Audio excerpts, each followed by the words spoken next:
Hello, my name is Mrs. Peters, and welcome to my presentation for the Algebra 1 students and the General 8th grade math students.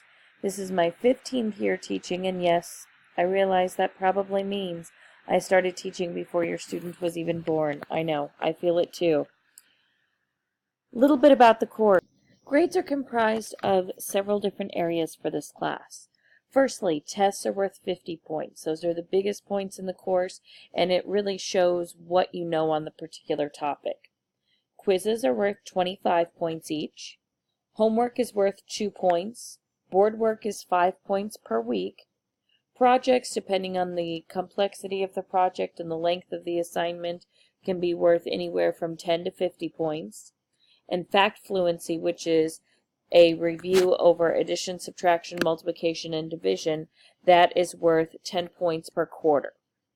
Now, the tests and quizzes are purposefully much larger in their point value compared to the homework because I know tests and quizzes are authentically your students. With homework, it could be that they have used a website for assistance. It could be that they've written down work from another student that I helped them on it, and it's some sort of variation of their own and maybe some other people helping out. So that's worth points, and I want to reward it with points, but I don't give it very many points because it may not truly reflect all that a student knows. If you or your student are unhappy with your grade, the grade in the class, you may perform a retake. Retakes can be done on any test and quiz as long as there's enough time left in the quarter. Before a student can take a retake, they must first study with a math teacher for at least an hour. This can be before school, after school, during advisory. There's lots of options there. They must complete a retake form. This is a request to retest form, and those are always hanging on my front bulletin board. Then after they have gone through that process, which involves a parent signature and rewatching some videos and different pieces there, after they've done all of that, they need to actually schedule and retake the test or the quiz. I have students all the time that go through this giant process and then don't bother to take the test or the quiz. Make sure your student does not fall into that. It's a rare situation after going through all of those things that a student does score worse, but it's occasionally happened. If your student scores worst on the retake, they will be allowed to keep the higher score. Going back to homework, all students will have 3 days after the due date to complete an assignment before it locks. So, for example, your student should have completed a board work assignment on Friday and turned that in for their points. That locks, first day Monday, second day Tuesday, third day Wednesday. That locks midnight on Wednesday, and they will not be able to complete it after that point. Most of my assignments are really pretty short, so a 3-day grace period is very, very lenient, and it does fit all of the IEPs that I encounter throughout the year. 99% of the assignments should be submitted on Canvas, and we'll talk a bit more about Canvas in just a moment. My homework, however, is a bit different from a lot of teachers. I do what's called the flipped classroom.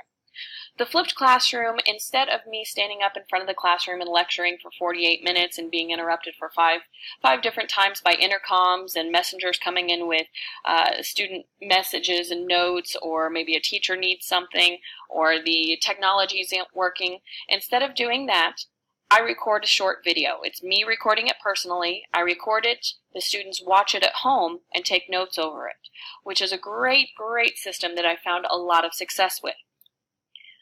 I use it in part because the first year that I used it, I struggled with it, I'll be honest. I struggled with it, and I had a lot of incomplete assignments.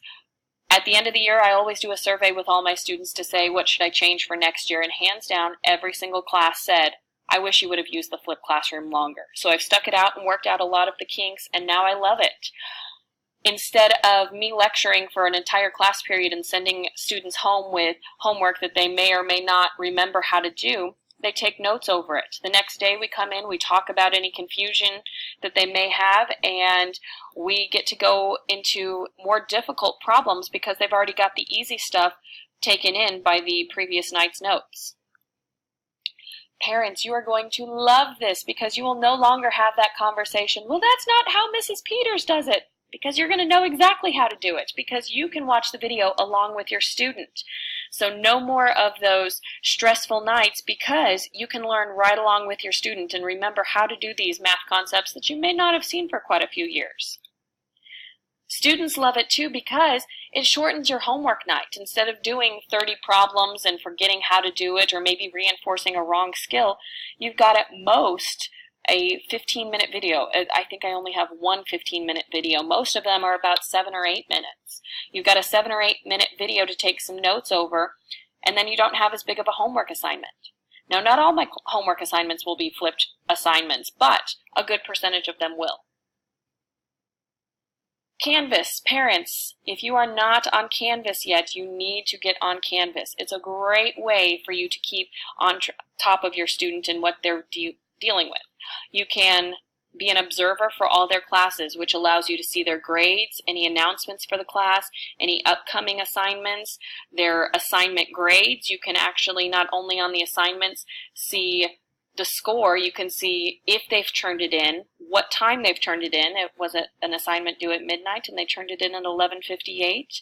You can click on the assignment to open it up to actually see what they completed. You can see if, oh, they said they did this on their own, and oh, look at all these hyperlinks in here. It looks like they've just copy-pasted it off the internet. Or you could hopefully see, this is the most brilliant piece of work that I've ever seen in my entire life.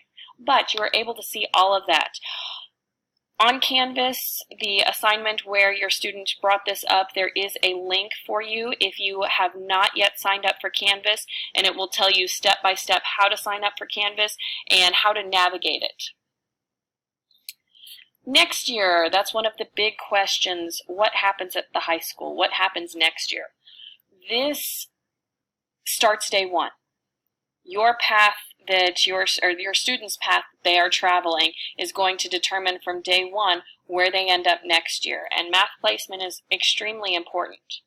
For current algebra, if they have an NWEA score of 244 or above, now, NWEA is something that we take 3 times a year, so we aren't just going to look at their first test. We're going to look at all of them, and we take their best score out of it.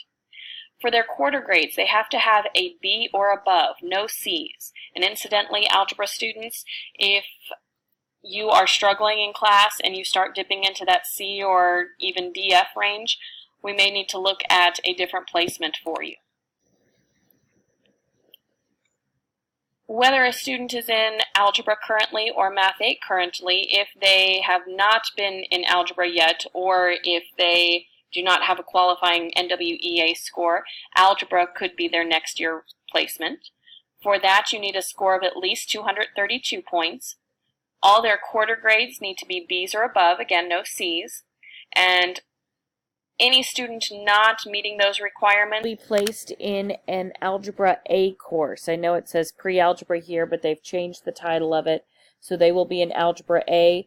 They cover the same material as the regular algebra course, but it takes 2 years instead of just 1 year for that. In case you need to contact me, the best form of defense there is my email, which is NicolePeters@JoplinSchools.org. You can also call me at South Middle School. I do have a planning period the last hour of the day, 8th hour, so I am available to meet then. I also send out a lot of information on Remind, my algebra for those 1st and 7th hour kiddos. If you text at Peters314 with the @ sign to the phone number 81010, you will be set up for the algebra Remind. If you've got a student that is in 3rd, 4th, or 6th hours in the general math classes there, then you can text at PEMDAS314 to the 81010 to sign up for those reminds. You have a homework assignment.